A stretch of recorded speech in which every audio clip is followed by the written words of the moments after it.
Estamos viviendo los momentos más dramáticos de la historia. El Dios eterno empleará todos los recursos para atraer favorablemente la atención de sus criaturas a su obediencia, para que vivan en armonía con toda la voluntad revelada en las Sagradas Escrituras. Las profecías ilustran la manera en que el Altísimo usa a los hombres hoy para cumplir sus designios y su voluntad en la tierra. La profecía es una visión anticipada de la historia. Son predicciones que permiten al pueblo de Dios ver las cosas transitorias de este mundo a la luz de la eternidad. Son alertas para actuar con eficacia en determinados momentos. Nos facilita la preparación personal para la crisis final que se avecina. El apóstol nos relata: tenemos también la palabra profética más segura, a la cual hacéis bien en estar atentos como a una antorcha que alumbra en el lugar oscuro, hasta que el día esclarezca y el lucero de la mañana salga en vuestros corazones.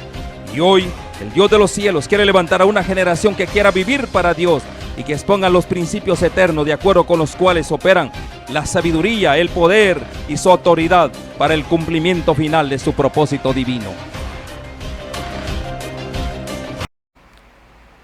Dios les bendiga, queridos amigos. Un gusto estar nuevamente en contacto con ustedes. Quien les habla, Gustavo Contreras, les da la bienvenida para abrir esta serie Descubriendo al Mesías de las Profecías. Y estamos avanzando con los temas del libro de Hebreos, especialmente aquellas doctrinas que el apóstol Pablo consideraba como rudimento, que si era necesario se debían estudiar, pero creemos que en nuestros días sí son importantes de conocer. Y vamos entonces a observar Hebreos capítulo 6, los 3 primeros versículos. Recuerden que estábamos estudiando más detenidamente la doctrina de la resurrección de los muertos, la resurrección del cuerpo, y como contraste la inmortalidad del alma. De este tema vamos a hablar como también de la resurrección del cuerpo. Pero leamos pues los textos, Hebreos 6, versículo 1 en adelante. Por tanto, dejando ya los rudimentos de la doctrina de Cristo, vamos adelante a la perfección, no echando otra vez el fundamento del arrepentimiento de obras muertas, de la fe en Dios, de la doctrina de bautismos, de la imposición de manos, de la resurrección de los muertos y del juicio eterno.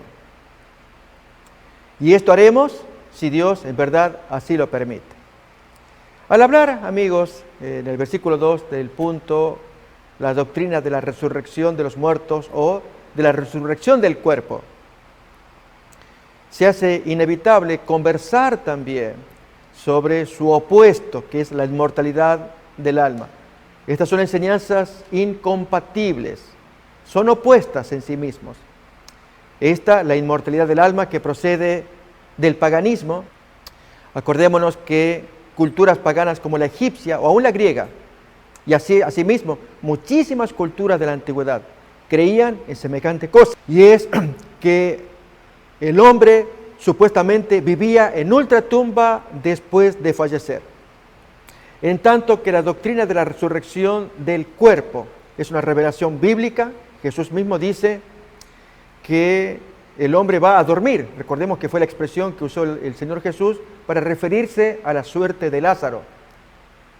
Él duerme y voy a despertarlo. Y los discípulos, creyendo que hablaba de dormir del sueño, Jesús aclara: Lázaro ha muerto y me alegra por ustedes de no haber estado allá, pero vamos para que ustedes crean. Jesús lo permitió que Lázaro muriera. Bien, el punto que hoy queremos estudiar, amigos, tiene que ver con lo que muchos llaman la vida en ultratumba. Según la parábola de Jesús, que vamos a estudiar a continuación, la de el rico y Lázaro, y qué es lo que entraña ese texto, por el cual muchos conciben que hay vida después de la muerte. El texto no apunta a ello. Vamos entonces a estudiar San Lucas capítulo 16, no sin antes decir, amigos, que la controversia sobre el versículo es grande. O es una parábola o es una historia. Los méritos del mismo texto nos tienen que ayudar a entender. No aparece la palabra parábola, es verdad, pero tiene tal contenido que seguramente nosotros mismos podremos dilucidar si se trata de una parábola o de un hecho real. Leemos pues entonces Lucas capítulo 16, desde el versículo 19 en adelante.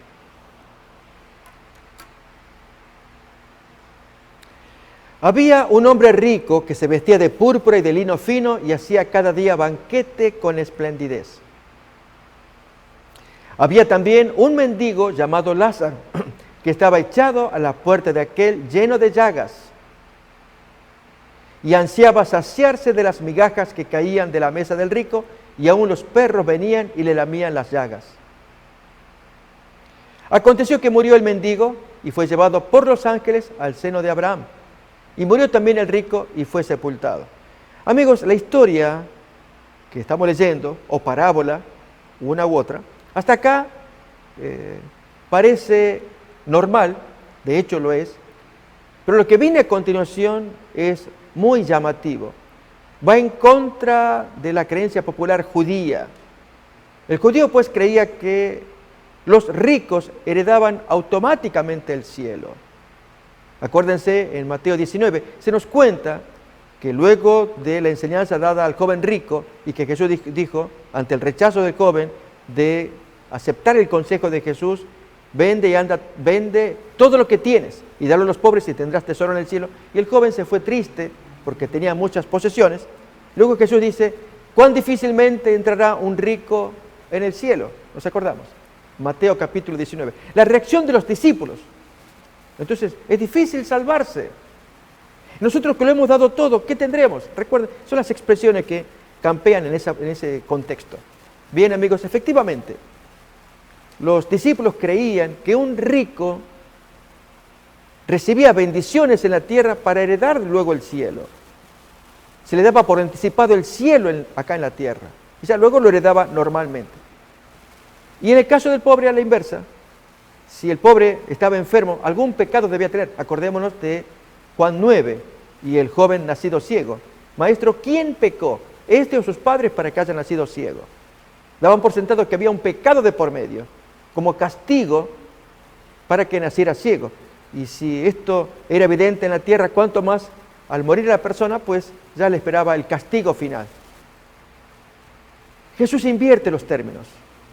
Si el rico debía heredar el cielo, según la creencia judía, ahora el rico heredaba el infierno.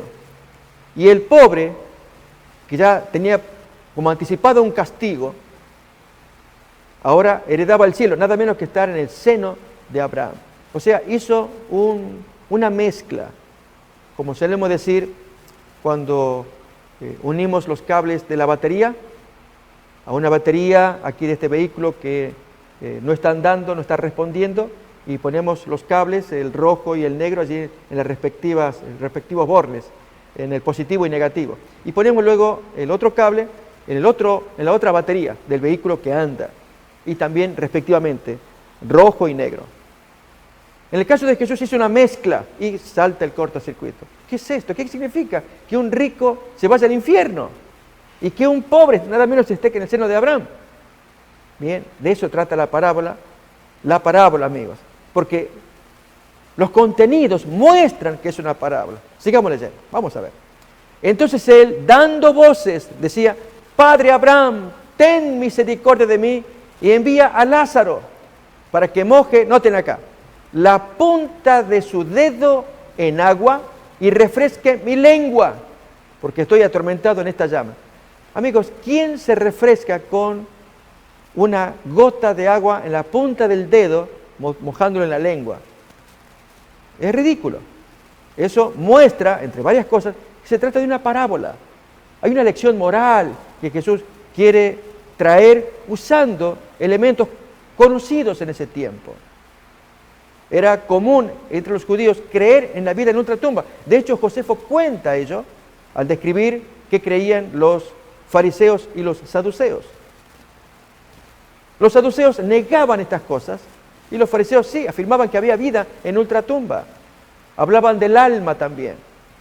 Era creencia común. Ahora Jesús construye un relato donde el propósito no era revelar que había vida en ultratumba, sino con la creencia que los judíos traían, revelar algo profundo. ¿Y qué es, amigos? Esta es una profecía muy curiosa, con nombre y apellido. Se profetizó antes del suceso que alguien llamado Lázaro moriría al pedido del rico, Señor, mándalo resucitado. Se lo mandó a Lázaro resucitado. Ellos van a creer. Abraham que dice, no van a creer. Si no aceptan la Biblia, no van a creer. Sí, sí van a creer. Amigos, esto es una profecía que se cumplió literalmente en Lázaro. Aquel hombre de Betania, hermano de Marta y María, que falleció y resucitó. Y a ver si los 5 hermanos creyeron a la resurrección de Lázaro. Leamos pues, vamos a ver. Entonces, si se trata de una profecía, es algo increíble.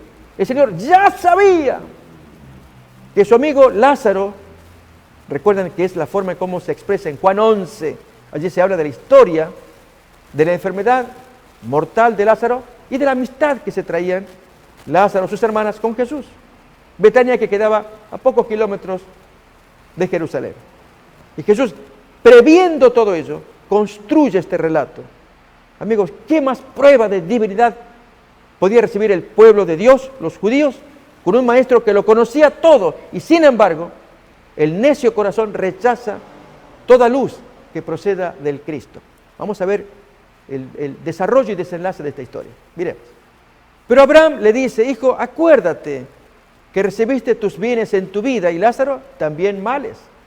Pero ahora este es consolado aquí y tú atormentado. Si tú recibiste tus bienes, acuérdate. Así que tú me pides que yo envíe a Lázaro con su dedo mojado para que te refresque la punta así de su dedo en tu lengua. Yo no puedo mandarte algún bien. Insistimos, amigos, si hay algún mérito, alguna bendición en mojar aquí la punta del dedo en agua y que refresque la lengua. Es una parábola. Pero a ver, ¿a dónde nos lleva la parábola? Eso es lo que nos importa, amigos. Y si es parábola, ¿cómo podemos sostener que hay vida en ultratumba? Hay algo más que eso, un desprecio a la resurrección del cuerpo por parte de los fariseos, que no soportaron ver a ese cuerpo resucitado. Quisieron matar a Lázaro luego de resucitado. A veces, amigos, hablamos de las cosas de Dios, y en este caso, esta doctrina pagana, la de la inmortalidad del alma, que Josefo cuenta de los fariseos que la creían, los saduceos no, y sin embargo, al hablar de la justicia, hay ciertas expresiones muy llamativas de Josefo, que el hombre paga en ultratumba las cosas que uno hace en la tierra, y nos metemos con una doctrina pagana, olvidando que esta, que es bíblica, la resurrección del cuerpo, como no nos gusta o nos molesta, preferimos la otra. Por ejemplo, cuando hay quienes dicen, mi abuelita murió y ella está en el cielo, está intercediendo por nosotros, mi hijo falleció, está en el cielo. Y si alguien le dice, no, está en la tumba, ¿en la tumba? ¿Qué? ¿Comido por los gusanos? Creo que no nos gusta ni siquiera pensar en eso. Sin embargo, Dios quiere ser sincero, amigos, con nosotros, y es decirnos qué dice la revelación bíblica para que confiemos en ella. De otro modo, nos pasará como los fariseos, decimos creer, decimos confiar, y sin embargo hacemos cosas exactamente contrarias a la voluntad de Dios, como ocurrió con estos fariseos en su trato con el Lázaro resucitado. Vamos pues a mirar la historia. Pero Abraham le dice, hijo, acuérdate que recibiste tus bienes en tu vida, y Lázaro también males, pero ahora este es consolado aquí y tú atormentado.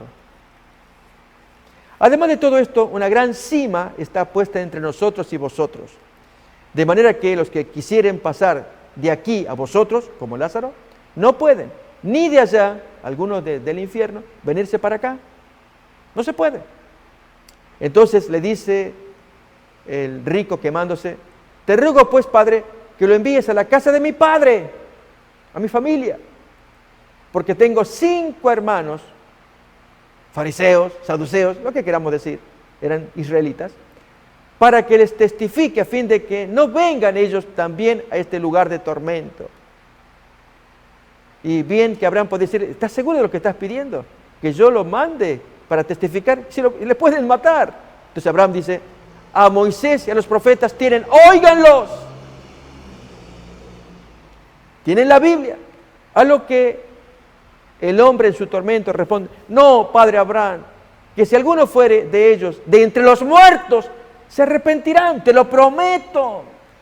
Resucita, y efectivamente, amigos, vamos a hablar de Juan 11 y Juan 12, la resurrección de Lázaro, y a ver si la gente se arrepintió. Bien, miremos. Pero Abraham le dice, si no oyen la Biblia, a Moisés y a los profetas, tampoco se persuadirán, aunque alguno se levantare de los muertos, ya que la misma Biblia lo testifica. ¿Saben? Aquí hay un fenómeno en el ser humano. Decimos que creemos, que apoyaremos, pero Dios, que conoce el corazón, ya con tiempo nos dice, si tú no haces esto, tú no vas a responder. ¿Y hacer qué, amigos? Aquí es amar a Moisés, amar a los profetas, amar la Biblia, escucharla, hacerle caso. Si tú no haces eso, por más que prometas, que cuando vas a Lázaro, yo mismo me hago cargo de decirle a mis hermanos, escuchen a Lázaro, viene de ultratumba allí del paraíso, les va a enseñar, porque si no, ustedes van a ir como yo aquí al infierno. En fin, ¿qué no haría ese hermano de aquellos 5 incrédulos? Estamos extendiendo la parábola, amigos, solamente para razonar. Que Dios sabe acerca de nuestra naturaleza. Si no hacemos cosas básicas y sencillas, en este caso, Abraham se lo pide. Tienen a Moisés y a los profetas, óiganlos, escúchenlos, y eso es suficiente para que no vengan al lugar del tormento.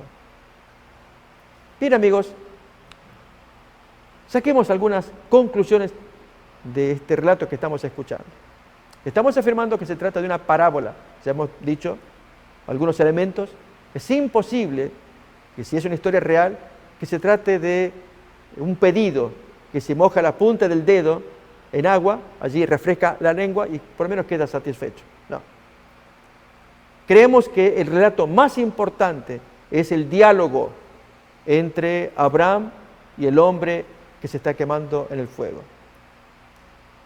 Junto con ello, el elemento que va volteando las premisas e ideologías judías, como es aquella que el rico hereda el cielo y el pobre, sufriente, tiene en la tierra un adelanto del infierno que le espera. Aquí un adelanto en su riqueza, es un adelanto del cielo que le espera. Y en su pobreza y sufrimiento, un adelanto del infierno que le espera. Ideas judías. En el diálogo, amigos, hay detalles importantes. Jesús pone en boca de Abraham lo que él considera importante. Moisés y los profetas tienen la Biblia, lean la Biblia, háganle caso. Buen consejo. Hasta el día de hoy sigue siendo válido. El relato de el rico y Lázaro, amigos, va en esa línea. Pero aquí es que en lugar de prestar atención a estos detalles, muchos cristianos que estudian la historia creen ciegamente. Aquí hay un relato de ultratumba. ¿Qué se ve? Se ve a Lázaro que está sentado en el regazo. ¿Creemos eso también? Que está sentado allí, a cococho decimos, ¿no? O allí en el regazo, en las piernas, como hace un papá con su nene o su nena, pequeños. Imaginemos todos los santos que se salvan, se sientan allí en las rodillas de Abraham. No, este era el sueño judío. Y Jesús utiliza las palabras judías.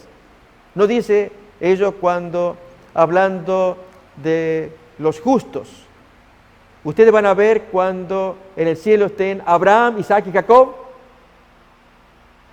y las publicanas y las prostitutas y publicanos están yendo, y ustedes queden fuera, mirando a su padre Abraham, a los grandes, y ustedes afuera. Ese era el sueño judío. El cielo consistía en estar con Abraham, estar con Isaac, con Jacob, estar con ellos. E incluso desde un ángulo mundano también. Era la plenitud para un judío. Jesús sigue, construye la historia en esas condiciones. Vamos a hacer lo que hable Abraham. Pero el punto central es, crean la palabra de Dios. Bien, amigos, recordemos que dijimos que es una profecía. Este servidor sostiene que es una profecía. Por los siguientes hechos. Este relato fue anterior al acontecimiento del verdadero Lázaro que falleció. Si alguien dice es pura coincidencia, muy bien, se puede respetar. Pero lo que importa, amigos, es que en el contenido del relato aparecen esos elementos tan ciertos de Abraham, que Abraham dice, si no creen a Moisés y a los profetas, aunque alguien se levante de los muertos, no van a creer. Y así ocurrió literalmente con Lázaro. Vamos pues a dos partes de Lázaro, capítulo 11 y capítulo 12. Juan, capítulo 11.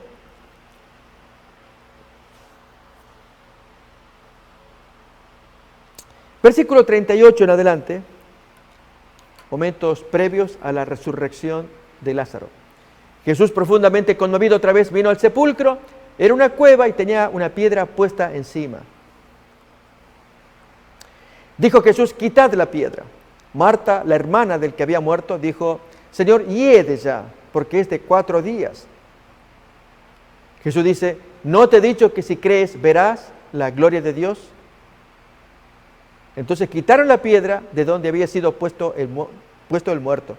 Y Jesús, alzando los ojos a lo alto, dice, Padre, gracias te doy por haberme oído. Yo sabía que siempre me oyes, pero lo dije por causa de la multitud que está alrededor, para que crean que tú me has enviado. Y habiendo dicho esto, clamó a gran voz, Lázaro, ven fuera. Y el que había muerto salió, atadas las manos y los pies con vendas, y el rostro envuelto en un sudario. Jesús les dice, desatadle y dejadle ir. Entonces muchos de los judíos que habían venido para acompañar a María y vieron lo que hizo Jesús, creyeron en él. Pero algunos de ellos fueron a los fariseos y les contaron lo que Jesús había hecho, para que allí el Sanedrín les dé una opinión de algo que ellos no vieron. Muy triste que dependamos del hombre, en lugar de creer como los primeros, estos segundos judíos preguntan al hombre, consultan la carne. Entonces los principales sacerdotes y los fariseos reunieron el concilio y dijeron, ¿qué haremos? Porque este hombre hace muchas señales. Si le dejamos así, todos creerán en él y vendrán los romanos y destruirán nuestro lugar santo y nuestra nación.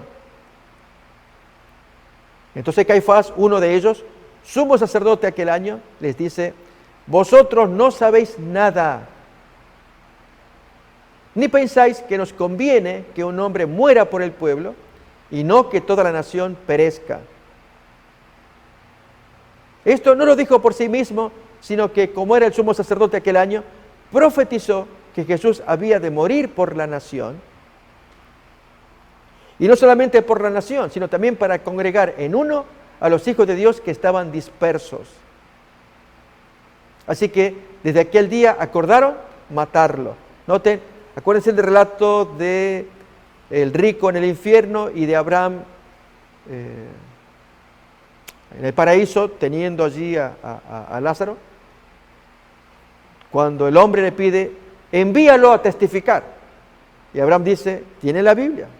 No, mándalo, ellos creerán de los muertos. Amigos, ya quieren matar a quien resucita. Este es un punto importante. Abraham podía haber incluido. No van a creer, aunque alguien vaya de entre los muertos y alguien lo resucite. A ambos los van a matar. Al que resucitó y al resucitado. Como ocurre acá en este caso. Seguimos leyendo Juan capítulo 11.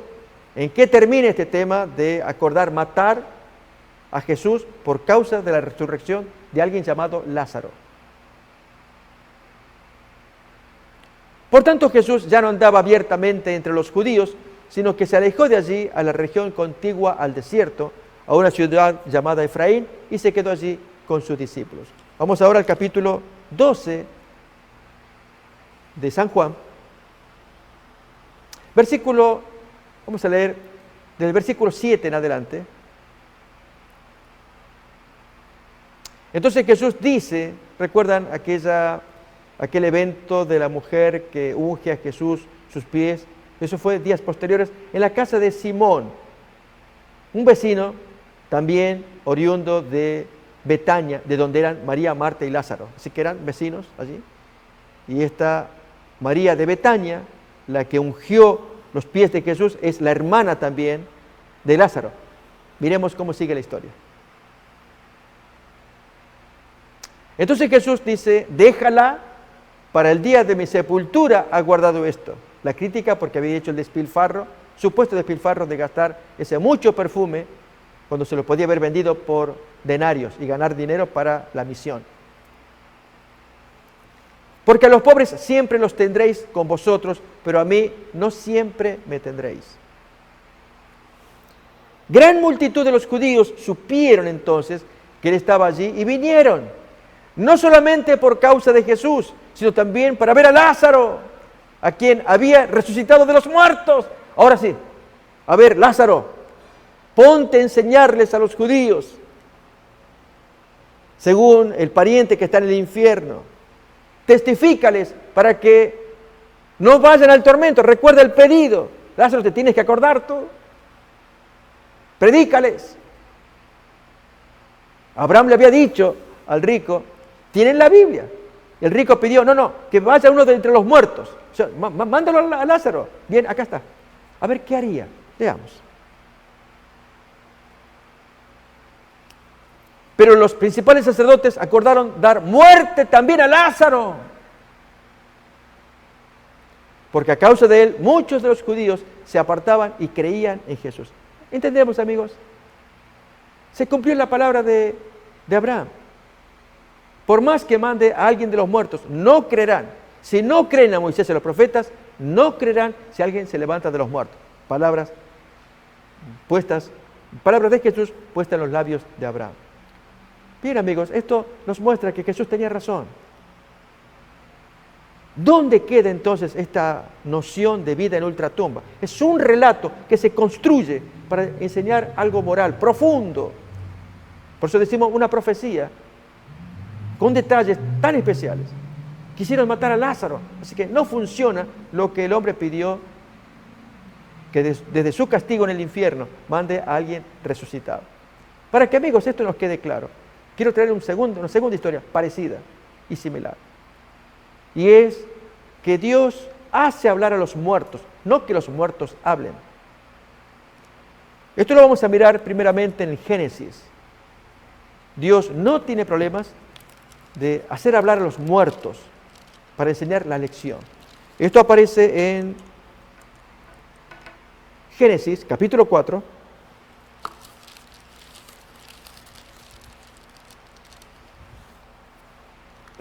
Versículo 9 en adelante. Y dijo Jehová a Caín, ¿dónde está Abel tu hermano? Él respondió, yo no sé. ¿Soy yo acaso guarda de mi hermano? Muy ofensivo en la forma de contestar. Y Dios le dice, ¿qué has hecho? Noten esto, amigos. La voz de la sangre de tu hermano clama a mí desde la tierra. Ahora pues, maldito seas tú de la tierra que abrió su boca para recibir de tu mano la sangre de tu hermano.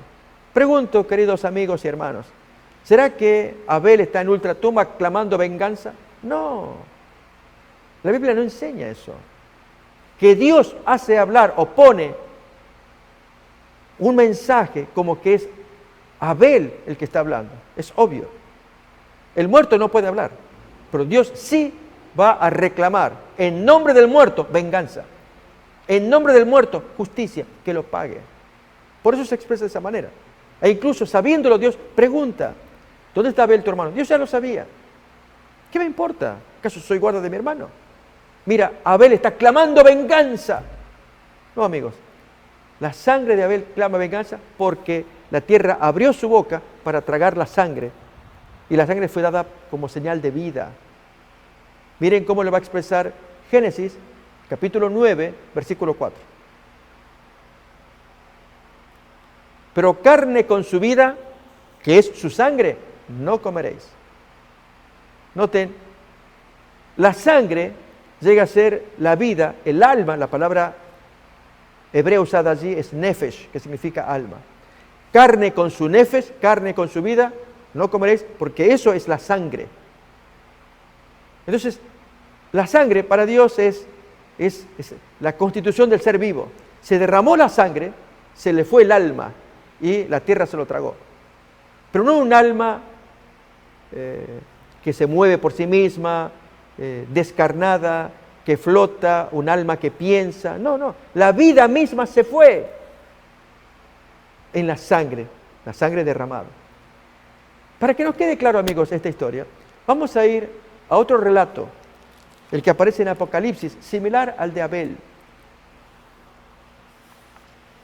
En el capítulo 6 de Apocalipsis, versículo 9, al abrirse el quinto sello, aparece igual que Abel, la gente muerta, cuya sangre, que es la vida, aparece derramada, sacrificada como animales, y Dios dice, en el altar del sacrificio, porque dieron su vida por la causa, y esa gente clama venganza, y la palabra griega que se utiliza es nefesh también, nefesh o psige, nefesh en hebreo. El Nuevo Testamento fue escrito en griego, así que se usará psige. Pero amigos, no es un alma en el concepto griego. Recuerden que ya lo hemos señalado, que psige, desde el punto de vista de la mitología griega, sí es un ente vivo, una sombra que se mueve, que habla, que se respira y que vive allí en el Hades, que es la morada de los muertos, allí abajo de la tierra. Era creencia de los mitos griegos. Ya dijimos que esto aparece señalado en la Odisea, una obra épica de parte de Homero. En el capítulo 11 se habla del descenso del héroe Ulises, metiéndose allí en el Hades, buscando el alma de uno de sus compañeros para poder conversar y orientarse. Bien, en este caso, en Apocalipsis capítulo 6, el quinto sello, versículo 9, se nos habla también de lo mismo, los muertos que están clamando. Pero amigos, no es como en la mitología griega. Dios los hace hablar, porque Él está interesado en la venganza, en castigar la gente que fue perversa al derramar la vida de esa gente como agua que se tira por los caños, decimos nosotros. ¿Cuántas veces ocurre esto? ¿No han visto ustedes a veces imágenes de gente criminal? Se hablaba de Chile, cuando la policía, los militares, en helicópteros tiraban los cadáveres allí en el océano para hacer perder cualquier pista o evidencia de quienes se oponían al gobierno chileno. Típico de ese lugar o de cualquier lugar del mundo. Tratar la vida, la sangre, como nada, tirarla a los perros, decimos también. Bien, así es como Dios concibe el trato que los pecadores hicieron contra estos santos que claman venganza. Y Dios hace hablar a estas almas. Pero en verdad es la sangre derramada la que pide venganza, como ocurre con Abel. Leamos pues Apocalipsis capítulo 6, versículo 9 en adelante. Cuando abrió el quinto sello, vi bajo el altar las almas de los que habían sido muertos por causa de la palabra de Dios y por el testimonio que tenían. Y clamaban a gran voz diciendo: ¿hasta cuándo, Señor santo y verdadero, no juzgas y vengas? Tomas venganza de nuestra sangre en los que moran en la tierra. Y se les dieron vestiduras blancas y se les dijo que descansasen. Noten, se usa el término que sigan durmiendo esos cuerpos muertos, pero a quienes Dios los hace hablar como que piden venganza. Y se les dijo que descansasen todavía un poco de tiempo hasta que se completara el número de sus consiervos y sus hermanos, que también habían de ser muertos como ellos. Aquí tenemos esos ejemplos, amigos, en que Dios hace hablar para dejar un mensaje. Pasó con la parábola del rico y Lázaro. Dios pone en los labios de los protagonistas, tanto del hombre rico, una historia ficticia que fue rico, no fue malo. Uno esperaría que para ir al infierno hubiera sido malo. No, era derribar la teoría judía de que el rico heredaba inmediatamente el cielo. En este caso fue directo al infierno. Y este hombre clama ayuda, primeramente el dedo mojado en agua para mojar la punta de la lengua, y luego pedirle auxilio: vete a la casa de mis padres, yo tengo 5 hermanos más, que no vengan acá. Y en ese diálogo construido, Jesús quiere señalar la importancia de la fe en la palabra de Dios. Crean a Moisés, crean en los profetas, con eso alcanza. No, manda a alguien resucitado. bien, apareció el verdadero Lázaro resucitado. Y miramos que los sacerdotes aún lo querían matar. ¿Por qué? Porque no hay amor de Dios en su corazón. No hay respeto por Moisés. No hay aprecio por la lectura bíblica. Miremos cómo lo va a expresar Jesús en San Juan, capítulo 5, versículo 43 en adelante. Leamos pues. Yo he venido en nombre de mi Padre y no me recibís. Si otro viniere en su propio nombre, a ese recibiréis. ¿Cómo podéis vosotros creer? Pues recibís gloria los unos de los otros, gloria o aplauso o aprobación, y no buscáis la gloria que viene del Dios único. No penséis que yo voy a acusaros delante del Padre. Hay quien os acusa, Moisés, en quien tenéis vuestra esperanza. Porque si creyeseis a Moisés, me creeríais a mí, porque de mí escribió él. Pero si no creéis a sus escritos, ¿cómo creeréis a mis palabras? Aún más, miren amigos, ahí en San Juan capítulo 5,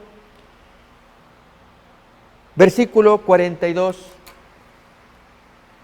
Pero yo os conozco que no tenéis amor de Dios en vosotros. Al no haber amor de Dios, amigos, por más que venga el resucitado, por eso el concepto o el propósito de esta parábola del rico y Lázaro no era tanto probar que existe vida en ultratumba, el alma descarnada anda por allí morando en su beatitud en el cielo, o si el alma fue mala, quemándose en el infierno. No, amigos, no. El relato cuenta de un propósito mayor, para que seamos amplios como Jesús lo presenta, y es que todos debiéramos estar atentos a los consejos de Abraham. Si no quieren ir al lugar de tormento, no hace falta uno resucitado. Tienen la Biblia, háganle caso. En la doctrina, amigos, de la resurrección del cuerpo, se nota algo muy distinto. Según lo que hacemos en este cuerpo, es lo que vamos a heredar. No esperar que la persona se muera y siga viviendo. No, es según lo que hayamos hecho en el cuerpo. Miremos cómo lo expresa 2 de Corintios capítulo 5, versículo 10. En consecuencia, ser responsables con el uso de nuestro cuerpo. Porque es necesario que todos nosotros comparezcamos ante el tribunal de Cristo para que cada uno reciba según lo que haya hecho mientras estaba en el cuerpo, sea bueno o sea malo.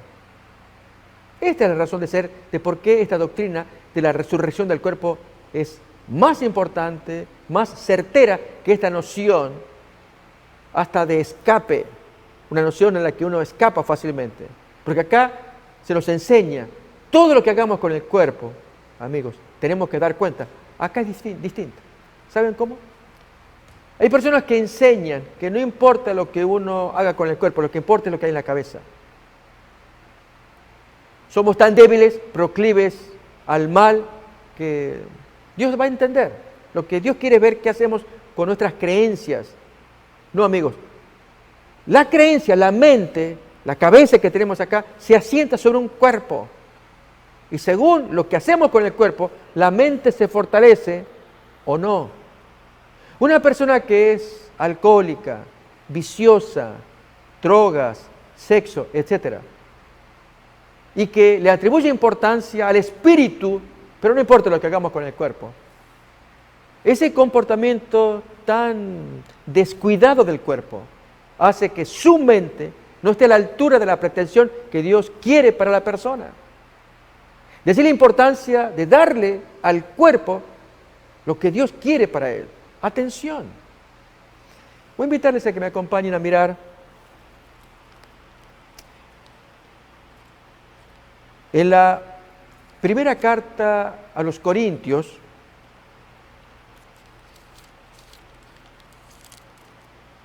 en el capítulo 6, versículo 12. Vamos a usar la Biblia de las Américas o Biblia de Jerusalén para ver cierto detalle. la importancia que Dios le va a dar al trato de este cuerpo. Por eso la importancia, amigos. Según tratamos el cuerpo, vamos a la tumba y Dios dará el premio o el castigo. Pero en la noción de la inmortalidad es menos la importancia dada al cuerpo, porque el cuerpo es un envase obligado, una cárcel en la que está el alma, la cual hay que cultivar. No.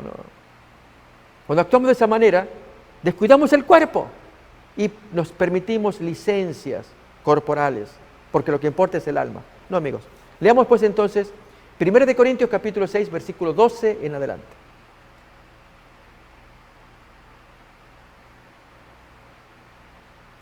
Todas las cosas me son lícitas, pero no todas son de provecho. Todas las cosas me son lícitas, pero yo no me dejaré dominar por ninguna. Los alimentos son para el estómago y el estómago para los alimentos. Pero Dios destruirá a los dos. Sin embargo, el cuerpo no es para la fornicación, sino para el Señor. Y el Señor es para el cuerpo. Notamos aquí, amigos, Pablo está utilizando el ejemplo de los alimentos y el estómago. Hechos los unos, los alimentos para el estómago. Unos y otros. En el caso de la pareja humana, los corintios traían la teoría de la tuerca y el tornillo. Por eso Pablo habla de esta manera. Y es que el cuerpo masculino, teniendo el formato que tiene, está hecho para el cuerpo femenino, tuerca y tornillo.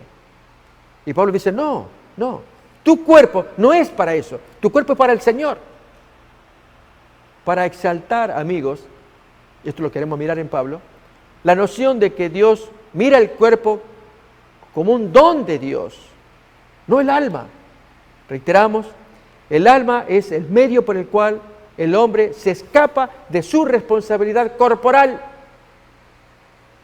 Miremos.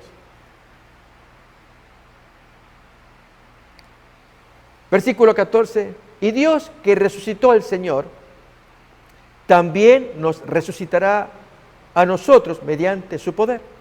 ¿No sabéis que nuestros cuerpos son miembros de Cristo? ¿Tomaré acaso los miembros de Cristo y los haré miembros de una ramera? No, de ningún modo. ¿O no sabéis que el que se une a una ramera, versículo 16, es un cuerpo con ella? Porque el texto bíblico dice, los dos vendrán a ser una sola carne. Pero el que se une al Señor es un espíritu con Él. Huid de la fornicación. Este es el gran problema de la tuerca y el tornillo. Todos los demás pecados que un hombre comete están fuera del cuerpo, pero el fornicario peca contra su propio cuerpo. ¿Por qué, amigos? ¿Por qué es grave? Porque el Espíritu Santo mora en un templo corporal, como lo va a decir a continuación. Y este templo es este cuerpo que está acá. Pero si por cometer pecados sexuales el Espíritu Santo se retira, porque no puede morar en un envase sucio. Acordémonos la parábola que Jesús cuenta de aquel mal espíritu que fue echado y anda vagando. Pero él decide regresar y encuentra la casa de donde fue echado. El texto nos dice que la encuentra barrida, adornada, pero un detalle más, y vacía. Y trae 7 espíritus peores que él y toman posesión de esa casa. Así ocurre con la persona que, habiendo sido echado el mal espíritu, viviendo una vida nueva, consagrado al Señor, pero en algún momento se descuida, el Espíritu Santo sale, el hombre está desguarnecido, desprotegido. El antiguo mal espíritu regresa y toma posesión y su estado es peor. Bien, en el caso que estamos leyendo, amigos, se nos dice que el gran consejo, huid de la fornicación, porque cuando el hombre comete pecado, cualquier pecado está fuera del cuerpo. De los muchos pecados que hay, están afuera. Malos pensamientos, acciones. Pero pecar contra el propio templo del Espíritu Santo es de alto riesgo, porque el Espíritu Santo se va y esto queda vacío para que el enemigo pueda hacer su nueva morada. Leamos el texto.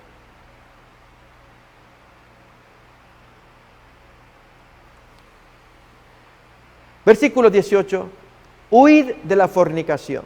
Todos los demás pecados que un hombre comete están fuera del cuerpo, pero el fornicario peca contra su propio cuerpo. ¿O no sabéis que vuestro cuerpo es templo del Espíritu Santo, que está en vosotros, el cual tenéis de Dios y que no sois vuestros, no os pertenecéis?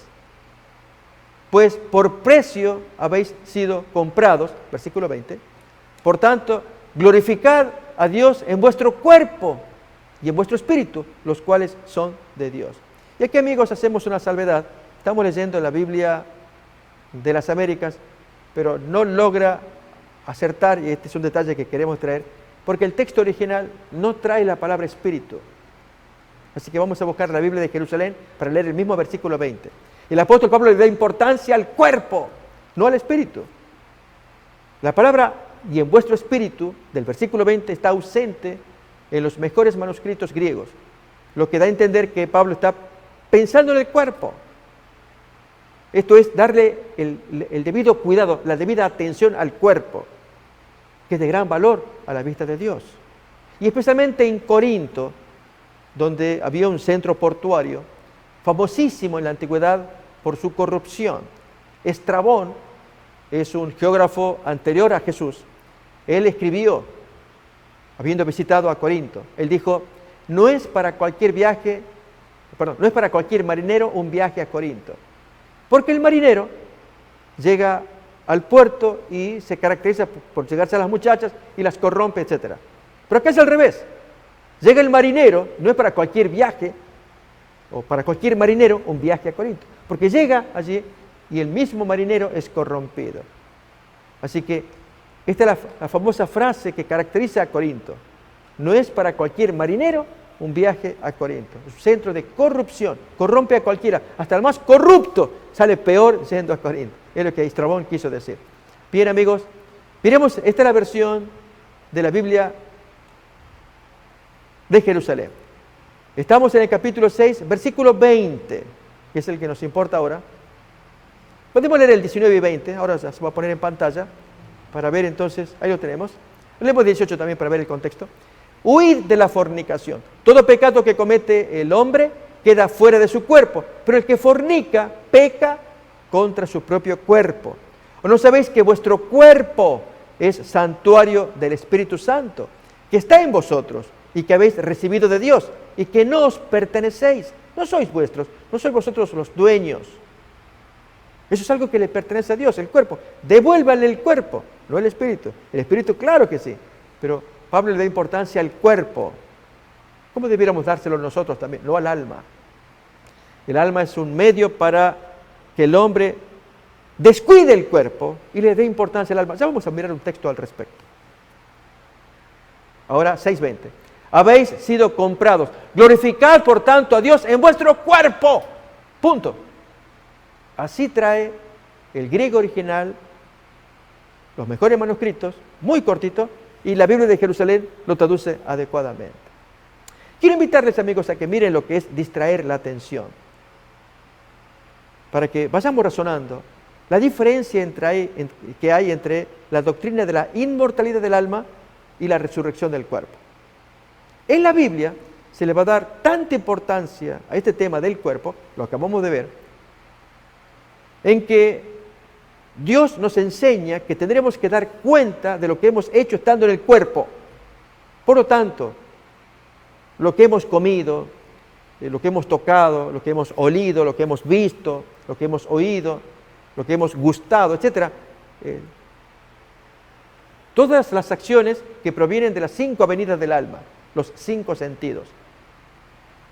Todas esas acciones hechas en un cuerpo, que es el que tenemos nosotros, es lo que la Biblia enseña, que tendremos que dar cuenta en el juicio. Mientras que el alma, una noción extraña a la Biblia, enseña que lo que importa es esa cosa que sale a la muerte del cuerpo. Y que por lo tanto hay que cultivar esa cosa llamada alma como lo más importante. Y que el cuerpo no lo es tanto, a lo sumo es una cárcel donde mora el alma, y a veces hay que, para que no nos hostigue tanto el cuerpo, darle algo de comodidad, de satisfacción, pero lo que importa es el alma. Cuando digo satisfacción, amigos, Me estoy refiriendo a prácticas en las que no importa lo que hagamos con el cuerpo, importa lo que hagamos con el alma. Déjenme que se los ilustre. Le pasó a un pastor. Él procedía de una universidad de México y visitaba a cristianos en África. Allí lo recibió el pastor de la misma denominación, en África. Este pastor que iba de camino, un latino, tenía que hacer un estudio de campo sobre el crecimiento de las iglesias. Y el pastor allá lo recibió con aprecio, cartas de por medio de parte de la universidad. El pastor, muy buena onda, el anfitrión. Y le dice a su colega: pastor, aquí ya le hemos preparado una habitación para usted. Usted va a tener que hacer su trabajo sabiendo que aquí cuenta con todo nuestro apoyo. Aquí tenemos la iglesia cercana, los hermanos están por acá, por allá. Acá tiene, en esta habitación, tiene todo lo que usted necesita, el refrigerador, su computadora, etc. Y además hemos provisto algo más, una joven dama de compañía para usted. Y el pastor se sorprendió. Hermano, yo le agradezco, pero me puedo valer solo. No. Forma parte del agasajo que le queremos dar. Aquí, en nuestra cultura, pues siempre estimamos dar a nuestros visitantes lo mejor que tenemos. Y acá hemos preparado a esta joven que iba a servir de mujer para fornicar. El pastor, pues, se escandalizaba. El pastor latino decía: perdón, pastor, no entiendo. Yo le agradezco, pero no hace falta. Con lo que tengo acá ya me alcanza. No, pastor, lo tiene que aceptar porque forma parte de nuestra cultura. Si no, los hermanos se ofenden. Y hubo tal diferencia, amigos. El pastor latino no quería ese regalo de una prostituta, de una muchacha allí al servicio sexual del pastor, que el pastor anfitrión se quejó con la universidad, diciendo: este pastor nos trae mala influencia, por los hermanitos allí que iban a escuchar esas cosas. La universidad se conecta con el pastor y le pide que regrese. Se había cancelado el estudio. Y luego enviaron a otro hombre. Ahí ya no sé la historia cómo terminó. ¿Noten, amigos? Para el pastor anfitrión, la pregunta que hago es: ¿era importante el cuerpo? No. Era el resto, cultivar todo el espíritu, estudiar la Biblia. Acá tiene, pastor, toda. Tiene la computadora, tiene todo para comer, para satisfacerse. Y aún si tiene sus necesidades sexuales, está la mujercita acá también. Para que usted haga un buen trabajo. Noten, amigos, para ese pastor anfitrión lo importante era el espíritu. No. Por supuesto el espíritu, el alma, pero el alma que se mueve en un cuerpo. Dios cuida este cuerpo que tenemos acá. Muchas veces damos importancia a otros asuntos en lugar de darle a lo que es lo básico. En este caso es el cuerpo. Y de esto queremos hablar. Esa es la diferencia, amigos.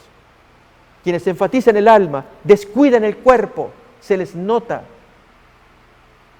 Los que enseñan la resurrección del cuerpo saben que hay que cuidarse con ese cuerpo para heredar la resurrección. Y así pues queremos invitarles, amigos, que ustedes también puedan leer en su palabra y amar esta doctrina, la resurrección del cuerpo. Que Dios nos pone delante de nosotros para que conozcamos más, amemos al Señor, que nos va a dar vida otra vez por medio de la resurrección. Y el hombre que falleció vuelve a vivir. O si nunca muere, en ocasión de la segunda venida, recibe un cuerpo nuevo, pero a través de ese cuerpo tributarle adoración al Creador.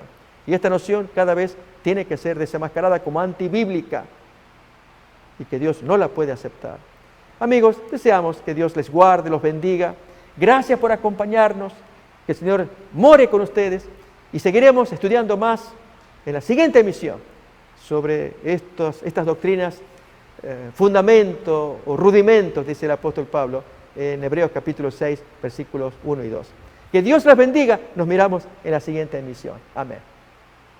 Estamos viviendo en el tiempo del fin, predicho por el profeta Daniel. Estamos por enfrentar eventos que sucederían antes del regreso de Cristo. Es como un aviso del futuro y no es atractivo. Es el drama de nuestro mundo. El pecado, el sufrimiento, la muerte, la caída de las naciones, guerras, hambrunas, la difusión del evangelio, engaños, terremotos y otros. Estamos viviendo los peligros del tiempo del fin. Todo esto es según Cristo, principio de dolores. Pero tenemos la palabra profética más segura. Cristo dijo a su pueblo: yo estoy con vosotros todos los días días hasta el fin del mundo. La iglesia es la familia de Dios en la tierra y debemos entender los tiempos en que vivimos. Como continuadores del pueblo de Dios, se nos invita a salir del mundo y a prepararnos para reunirnos para la verdadera adoración, para estar en comunión unos con otros, para recibir instrucciones de las profecías que hiciera que el lucero de la mañana, Cristo Jesús, resplandezca en nuestros corazones. Asimismo, servir a toda la humanidad y cumplir con la sagrada comisión de ir y hacer discípulos. Oro para que el Señor Jesús use estos medios como instrumentos en sus manos para que usted pueda sentir el hambre y sed por más de la verdad absoluta. Que el Señor les guarde.